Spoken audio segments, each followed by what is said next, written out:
Welcome back to The Breakdown with me, NLW.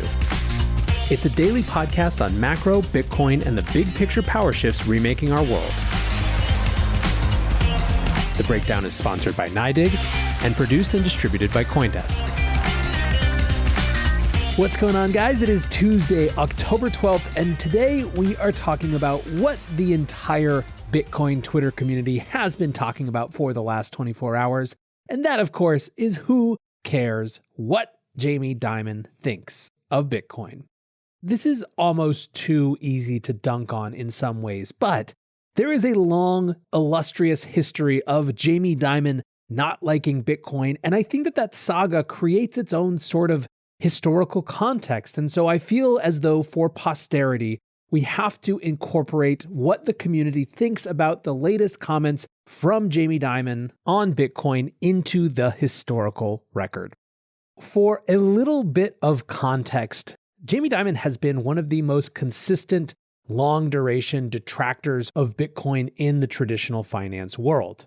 Rather than give you the full recap, which is just so long, I'll give you the Ryan Selkis Twitter summary version. These are all quotes, so keep that in mind. 2014, terrible store of value. 2015, will not survive, will be stopped. 2016, going nowhere. 2017, a fraud. 2018, don't really give a shit. 2019, well, in 2019, JP Morgan launched something called JPM Coin. In 2020, not my cup of tea. 2021, I have no interest in it, fool's gold, and now worthless. Now, some of you may be confused because in January, didn't JP Morgan's strategists say that Bitcoin could rally as high as $146,000 per BTC as it competes with gold? This math was their estimate of the then current price, a little under $30,000, times the total market supply, times the 4.6x it would need to do to grow to reach gold's $2.7 trillion of private sector gold investment. This was a pretty bullish statement for JP Morgan, so of course they had to have a caveat, and that caveat was that volatility would have to come down. They wrote, "This long-term upside based on an equalization of the market cap of Bitcoin to that of gold for investment purposes is conditional on the volatility of Bitcoin converging to that of gold over the long term. The reason is that for most institutional investors, the volatility of each asset class matters in terms of portfolio risk management, and the higher the volatility of an asset class, the higher the risk capital consumed by this asset class." Still, as they wrote then, quote, "Little doubt that the institutional flow impulse into Bitcoin is what distinguishes 2020 from 2017. So that was January. But wait, just last week, JP Morgan strategists put out another note that said, quote, "Institutional investors appear to be returning to Bitcoin, perhaps seeing it as a better inflation hedge than gold. The reemergence of inflation concerns among investors has renewed interest in the usage of Bitcoin as an inflation hedge." It is perhaps for these reasons that Jamie Dimon feels like he has to comment now and reestablish his own bona fides when it comes to his dislike of this asset. So here's what he had to say. I personally think that Bitcoin is worthless, but I don't want to be exposed to it. I don't care. It makes no difference to me. Our clients are adults. They disagree. That's what makes markets. So if they want to have access to buy or sell Bitcoin, it's hard. We can't custody it, but we can give them legitimate, as clean as possible access. That was from yesterday during a video conference with the Institutional of International Finance's annual members meeting. And he said one other thing about Bitcoin that's worth noting. He said, "I'll just challenge the group to one other thing. How do you know that it ends at 21 million? You all read the algorithms? You guys all believe that? I don't know. I've always been a skeptic of stuff like that." Twitter lit up for that one.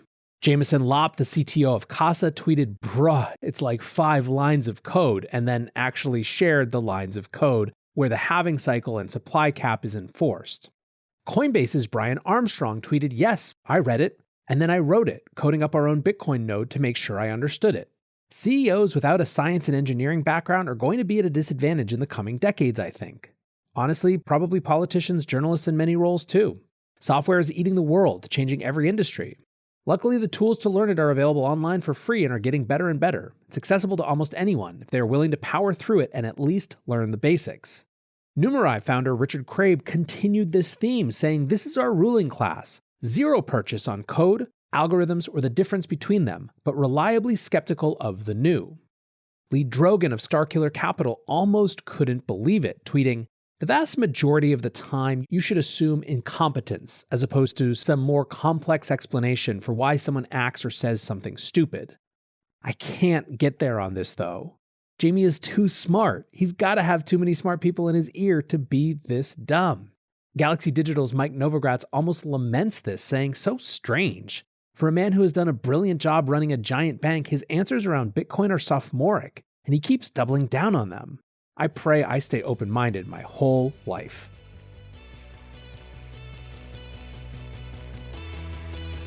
This podcast is sponsored by NYDIG, an institutional Bitcoin firm that sees Bitcoin as a gateway to financial security for people around the world.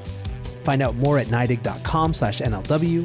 That's NYDIG/NLW.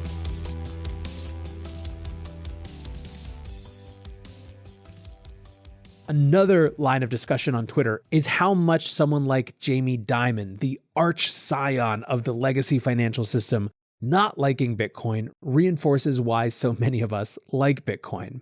Alex Edelman, the CEO of Lolly, wrote, "Jamie Dimon had the audacity to say Bitcoin is worthless on a day where JP Morgan was literally closed. I'm sorry, but Jamie is not going to make it." Bitstein writes, "Bitcoin is up nearly 7,000% since Jamie Dimon began calling it worthless." Zach Voll wrote, "Fail at mobile fintech. CEO thinks Bitcoin is worthless." Jamie Dimon and JP Morgan perfectly personify finance dinosaurs.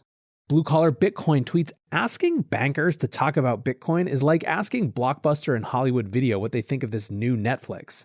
Well, no shit, your bankers, the government, your financial advisor, and anyone else that takes a percentage of your wealth on every transaction won't want Bitcoin to succeed." One concerning take came from Judika, the head of OTC options trading at Kraken, who writes, "If this is the kind of stuff Jamie Dimon is saying about Bitcoin in public, just imagine what he's saying behind closed doors in private lobbying meetings with regulators." I think my favorite quote joke about the whole thing came from Brecky Von Bitcoin over at Swan, who wrote, "Jamie Dimon walks into a bar and orders a drink. The bartender says, 'Will you be paying in dollars or Bitcoin?' 'Dollars. Do you want to hear my opinion of Bitcoin?' 'Sure,' the bartender says. 'It's worthless,' says Jamie. 'I know,' the bartender replies, 'but let's hear it anyway.'" Now, there are also a couple takes on this. Like I said, it really was all of crypto Twitter chatting yesterday that point to what it suggests about where we are in the cycle. First, a little throwback from Macroscope, who writes, "Two things helped convince me to buy Bitcoin under 1,000 in 2015 and 2016. One, China hated it. Two, Jamie Dimon hated it. For a long time now, these have been pretty good investment guidelines to follow." Bitcoin Kaz tweets, "Michael Burry rage quitting and Jamie Dimon admitting to being skeptical of math tells me we are nearing new Bitcoin all-time highs. Send it to 100K.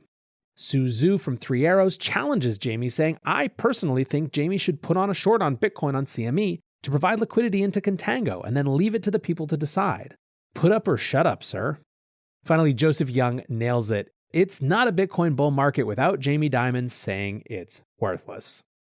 Of course, all of this hit different and was so accentuated yesterday because Bitcoin was absolutely screaming. We rallied to about 57,000, where we've now been for a day, and everyone is simultaneously asking why, as well as what's going to push us to a new all-time high. We're currently up 90% from the July low and now glimpsing that mid-60,000 all-time high. So let's see what Bloomberg thinks. Quote, "As in past rallies, many reasons have been cited for the latest surge. They include easing concerns about regulatory efforts in the US and China and signs of a rebound in the computing power devoted to mining Bitcoin. Optimism is also growing about possible US Securities and Exchange Commission approval of a Bitcoin exchange-traded fund." Summing up what Bloomberg is saying, they're talking about how lindy the Bitcoin asset is, i.e. a thing that was supposed to kill it actually just made it stronger, the great hash rate migration out of China. And they're talking about institutions and institutions coming in through something like an ETF. Now, one thing that many are suggesting, however, is that this rally isn't being driven by retail. The Block story today was trading data suggests retail traders aren't behind Bitcoin's latest rally. The Block story follows data from B2C2, and here's the really important line. Quote, More interesting, however, is the fact that crypto exchanges continued to be the notable outlier, as the only category net selling overall, implying that this move may be driven primarily by institutional money, with retail on the sidelines. So what they're looking at is how much different categories of traders are either buying or selling. Obviously, if there's more selling going on, it's more bearish, versus more buying going on, it's more bullish. The only category that was net selling last week was crypto exchange users, 57.4% of whom were selling. Meanwhile, only 45.2% of OTC brokers were selling, meaning 55% or so of over-the-counter transactions were buying. That certainly suggests institutional movement. A CoinDesk piece seems to tell a similar story, saying crypto-focused funds took in more than double the amount of new money last week that it did the prior week as bullish sentiment returned to the Bitcoin market. Digital asset investment products saw a total of $226 million in inflows during the week ended last Friday, up from $90 million the week before. Separately, CoinShares reported that the biggest jump was in Bitcoin-focused funds, where inflows rose by $156 million to $225 million, which is the highest those flows into Bitcoin funds have been in 5 months. The last time we saw inflows like this was May, and it was at a similar price, $58,500 then. On-chain analyst Dylan LeClaire suggests this rally is different than that previous one, however, in that it's not really leveraged traders that are driving Bitcoin towards 60,000. He says, it's this simple. Early in 2021, excess leverage and derivatives drove Bitcoin past 60,000. Now we're right below that mark, and it's almost all driven by spot market accumulation. By the way, currently 96% of all Bitcoin out there is in profit, meaning it's worth more than when it was bought, which creates, again, another sort of strength in the market. Now, I've explained previously why it has felt to me that autumn was so primed to be a Bitcoin season. So instead of just doing the too long didn't listen of myself, you can go back and listen to that episode from a couple weeks ago. I'll instead excerpt a thread from the uber popular Twitter threader Croissant ETH. They write, "Are you ready for these next few months in crypto? There have been so many things leading up to this exact point in time that it's very hard for me not to be extremely bullish. Let's take a deeper look. On the one hand, we have Bitcoin starting to see levels of attention it hasn't since May. Lightning Network adoption is going parabolic with El Salvador's recent initiatives. This trend will only continue as more nation-states join in and the game theory ensues. Then we have the highly anticipated Taproot upgrade coming for Bitcoin in November. Bitcoin doesn't have upgrades a lot, so when it does, you probably want to pay attention. The major upgrade is set to increase smart contract capability, privacy, and security on the blockchain. We have all these catalysts for Bitcoin while rumors of an ETF are running rampant. While previous attempts at an ETF have failed, we are getting a whole lot closer. You didn't think we would put Bitcoin on an ETF with Chinese mining centralization and environmental FUD, right? Lastly, Q4 is historically bullish for Bitcoin, and we have the macro landscape working for us at the same time with monetary policy disassociated from reality.